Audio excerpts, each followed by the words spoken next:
A giant debate. Trees are quite a spectacular part of our ecosystem, and generally as a plant they have a great purpose, and seem to be as under attack as much as the rest of nature.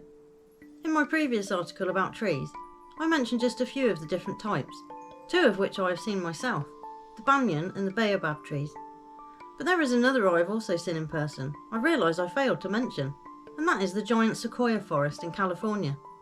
It really is a sight to behold, and makes you feel very tiny.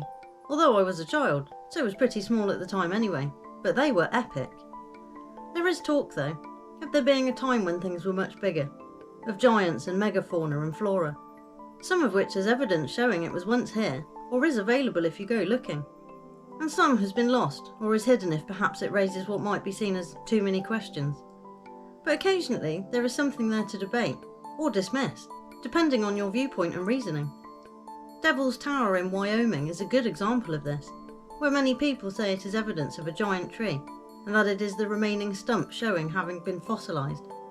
Another theory is that it's veins of what was once a living creature or animal, or giant.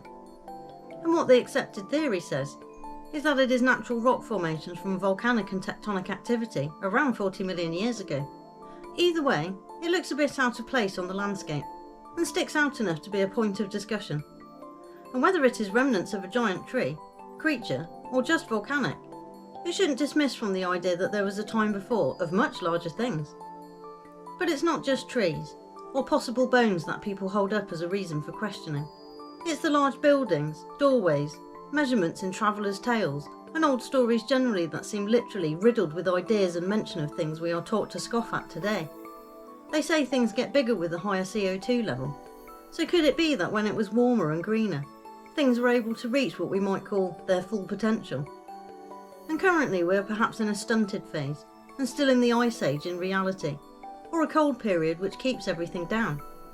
I have a few wonderings on what might have occurred in the past to keep things like that hidden, or not even hidden, just not taught, so they fade as common knowledge and become only for the few, to then wield or withhold later when needed.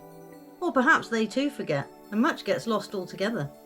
With no one to understand what they are looking at anymore, they just ignore it, or destroy it, and then time serves to bury it. As it will with all of us one day. But until that day, the questions continue.